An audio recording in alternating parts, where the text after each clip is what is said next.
The last glacial maximum did not merely freeze the Earth, it suffocated it. Across the vast Eurasian Mammoth steppe, life was buried under an ocean of white, a merciless -40 degrees Celsius, where every single breath crystallized into needles. For Homo sapiens, the nomadic summer was a distant memory, a ghost of the past. To survive the endless winter, they had to abandon the open world. They sought refuge in the earth itself, digging into the unforgiving permafrost. Flesh had failed them, but the bones of giants offered salvation. Massive mammoth skulls and giant curved tusks stacked meticulously to form a skeletal fortress. Covered in heavy reindeer skins and frozen sod, it was a desperate masterpiece of survival. 10 souls crawling into a 20-square-meter void, fleeing the White Death. Inside, the darkness was absolute, broken only by the dim glow of a central hearth. Shoulder to shoulder, shivering in multi-layered hides, sharing their fading body heat. As the final heavy hide sealed the entrance, the howling wind was instantly silenced. They were safe from the frozen wasteland, for now. But in escaping the endless winter, they had locked themselves in a living tomb. Survival in the abyss required fuel, a massive, constant intake of dense calories. In this frozen wasteland, foraging was impossible. All plant life was dead and buried. Their only energy source was the raw flesh and thick blubber of the giants they hunted. Dried, smoked, or frozen, they devoured massive quantities of mammoth and ancient bison meat. This extreme protein and fat diet kept their internal furnaces burning, fighting off the deep frost. But human bodies were not designed to run exclusively on such heavy, unyielding fuel. Deep within their guts, a silent biological chain reaction was taking place. With absolutely no fiber to balance it, the digestion of pure animal protein went into overdrive. Gut flora feasted on the heavy meat, triggering an aggressive, unnatural fermentation process. Their livers worked frantically to process the extreme load, converting excess protein into urea. And as a dark byproduct, highly concentrated ammonia began to build up within their systems. 10 bodies, trapped in a 20-square-meter bone dome, with absolutely zero ventilation. Every single exhalation, every drop of sweat, began to taint the heavy, stagnant air. The real nightmare was no longer the blinding blizzard raging outside the walls. It was the biological bomb slowly fermenting inside their very own stomachs. Nature demands its toll. The biological waste had to be expelled. In the cramped darkness, the very act of survival became a source of poison. Human waste, loaded with extreme protein byproducts, hit the cold dirt floor of the pit. Instantly, a violent, invisible cloud of ammonia and hydrogen sulfide erupted. The stench was not merely unpleasant, it was physically blinding. Eyes watered and burned in the dark. Mucous membranes violently irritated by the toxic fumes. Hacking coughing fits echoed through the mammoth bone walls, weakening their already fragile lungs. To step outside meant instant frostbite, certain death in a matter of minutes. To stay inside meant breathing a stagnant, toxic fog of their own making. It was a cruel paradox of the Ice Age. Killed by the cold or poisoned by the warmth. But the toxic vapor did not stay completely contained within the bone fortress. Microscopic scent molecules seeped through the tiny cracks between the heavy leather hides. Carried by the violent blizzard, the potent ammonia traveled far across the frozen steppe. In a dead world where food was scarce, this foul scent was a glowing beacon. And deep within the blinding whiteout, a hungry apex predator caught the scent. The cave hyena was not alone. The ammonia scent was a siren in the wasteland. Drawn by the potent odor of human waste and decaying protein, a deadly pack began to gather. These were not ordinary scavengers. They were Ice Age giants, heavily muscled and desperate.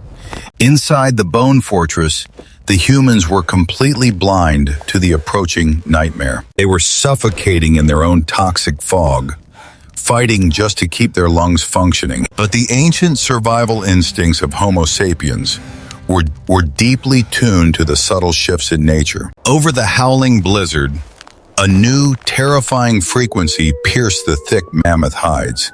A low, resonant scratching, the sound of heavy, curved claws digging into the frozen sod roof.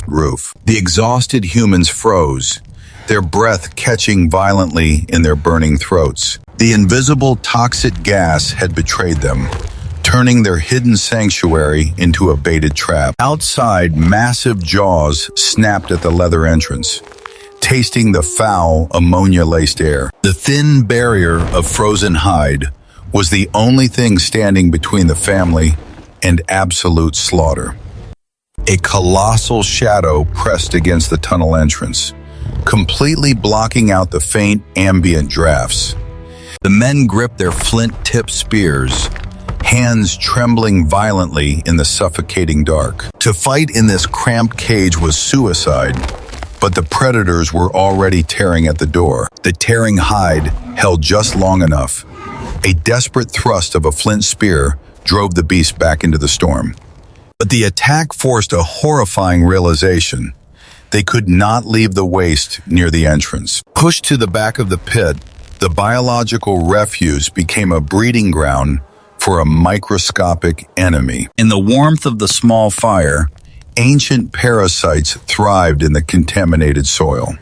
Roundworms and whipworms, their microscopic eggs mixing with the ash and dust of the floor. With absolutely no water to wash their grimy hands, every meal became a game of lethal roulette. The very meat that gave them life was now heavily tainted by the unwashed hands that tore it. To stay inside meant breathing ammonia and swallowing parasites, a slow, agonizing decay. To go outside was a rapid, freezing death, the ultimate paradox of Ice Age survival. The invisible pathogens silently bypassed their thick animal hides, invading their weakened guts. Deep in the dark corner of the bone hut, a low, feverish moan broke the silence. A young child, heavily wrapped in Arctic fox furs, shivering violently with a burning fever. The parasites had taken hold, draining the vital fat and protein meant to fight the cold. The mother clutched the frail body, her eyes wide with a terrifying helplessness. In the suffocating grave, an invisible monster was slowly devouring the weakest among them. The shadow of death forced a desperate awakening, a revolution in primitive logic. They could not survive with the waste inside, but they could not survive outside either. The solution lay in the very thing that was trying to kill them, the extreme, biting cold. An elder gathered the biological waste onto a flat mammoth scapula and approached the heavy door. Quickly shifting the heavy hide, he pushed the foul mass out into the raging blizzard. Almost instantly, the -40-degree temperature worked its ruthless magic. The soft, putrid waste flash froze into a solid, odorless rock of ice. At extreme sub-zero temperatures, the violent evaporation of ammonia completely halted. The microscopic eggs of deadly parasites were forced into deep hibernation. The deadly scent trail that attracted the predators was instantly severed. It was a brilliant, paradoxical discovery.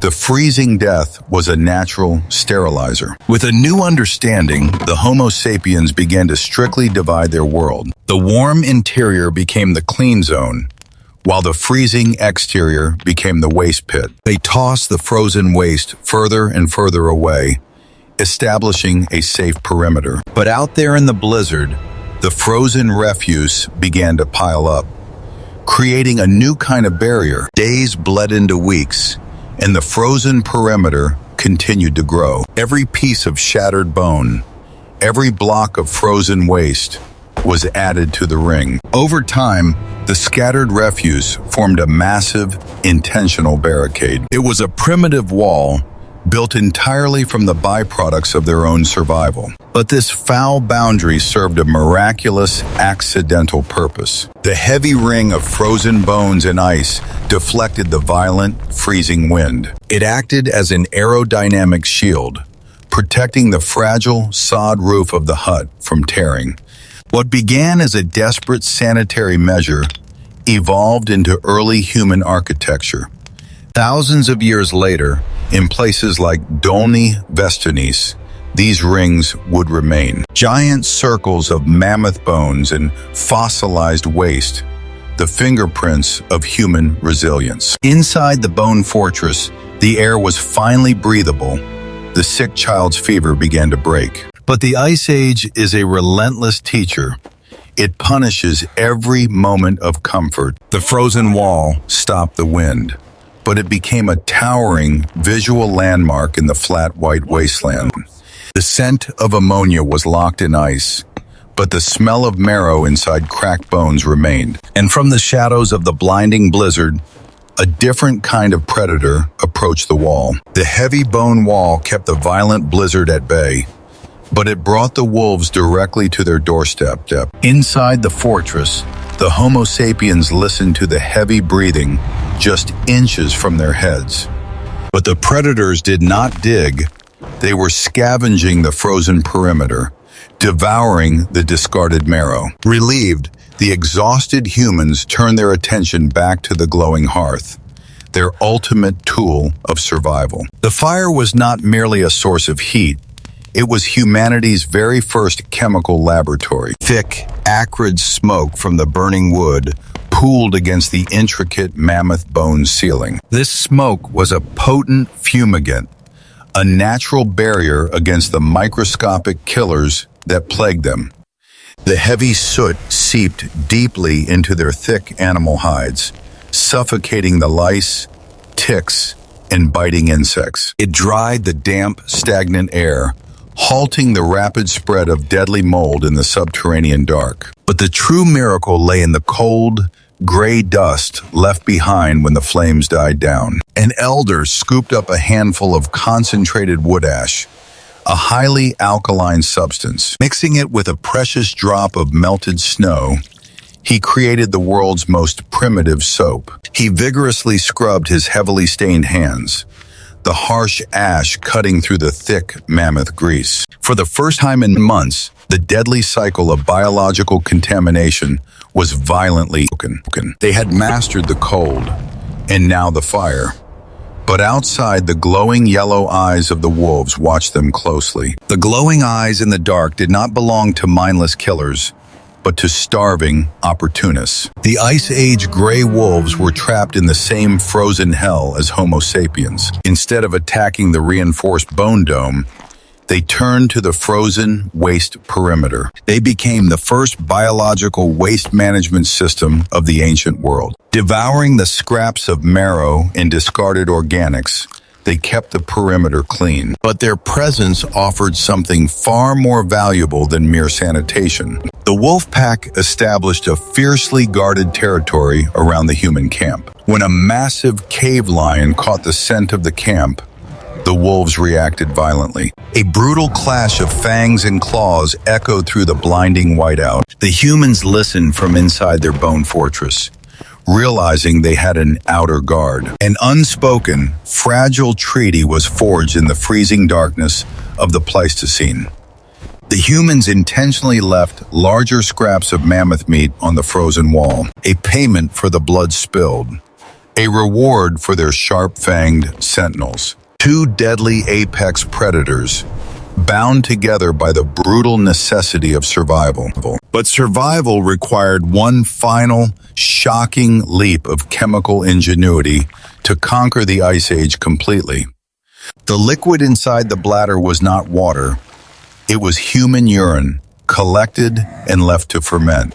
As it aged, the urea broke down, transforming into a highly concentrated, powerful alkaline solution of ammonia. The very chemical that once choked them in the dark was now harnessed as a tool of creation. Raw animal hides were stiff, prone to rotting, and impossible to sew into tight, weatherproof garments. But when soaked in fermented urine, the ammonia violently stripped away the decaying fat and hair. It broke down the rigid proteins, leaving behind incredibly soft, durable, and workable leather. This was the dawn of primitive alchemy, turning biological waste into the ultimate armor against the Ice Age. With bone needles and sinew, they crafted tailored, multi-layered clothing, conquering the -40-degree hell. They had completely inverted the rules of nature. The cold became their freezer, the fire their soap,